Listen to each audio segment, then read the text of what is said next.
বাসনা চলে এসেছে আজকে নিরামিষ এসে করতে। তার জন্য আমি কি করে নিয়েছি দেখো, এই যে বড় বড় করে আলু আর এই যে এঁচোড়টা কেটে নিয়েছি মোটা মোটা করে। এবার আমি কুকারে একটু সিদ্ধ করে নেবো। এই যে বসিয়ে দিচ্ছি গরম করে, লবণ হলুদ দিয়ে একটু সিদ্ধ করবো। তো সাথে থাকো, পাশে থাকো।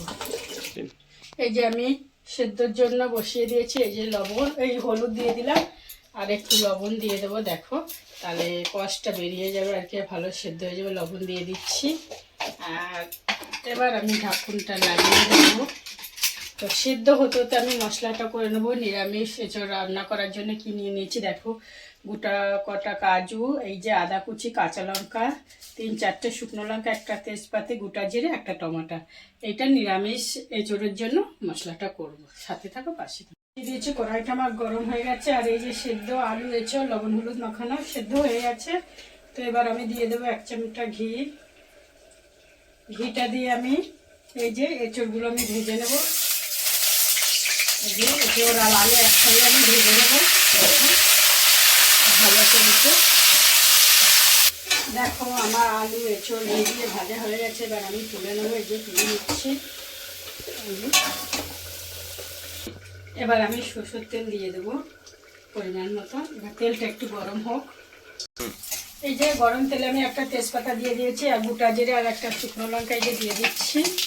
তো এটা ফুটে গেলে এই যে আমি কিছু কাজু আর কিশমিশ রেখেছি, এটাও আমি দিয়ে দেবো। কারণ আজকে নিরামিষ এসেছে, তোমরা জানো আজকে নিরামিষ, শনিবার নিরামিষ এসেছি।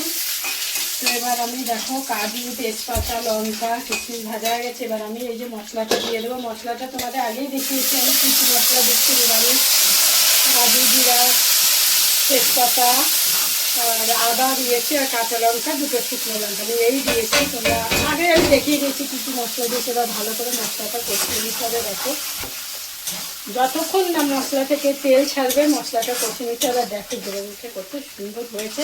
তো আমি সামান্য একটু হলুদ গুঁড়ি দিয়ে দেবো মশলার ভেতরে, এই যে আর একটু লবণও দিয়ে দেবো, তাহলে মশলাটা আরও সুন্দর হবে। এই যে লবণ দিয়ে দিচ্ছি, কারণ অল্পই দিচ্ছি। আমার এঁচোড়ে আগে থেকেই সেদ্ধ করে করার সময় লবণ হলুদ দিয়েছি, ওই জন্য অল্প করে দিয়ে এবার মশলাটা আমি ভালো করে কষিয়ে নেবো। দেখো মশলাটা আমার কষা হয়ে গেছে। এই যে মশলা থেকে কি সুন্দর তেল ছেড়ে দিয়েছে আর কালারটা দেখো মশলা কত সুন্দর হয়েছে। কাঁচা লঙ্কা শুকনো লঙ্কা দিয়ে ওরকমই কালার হয়।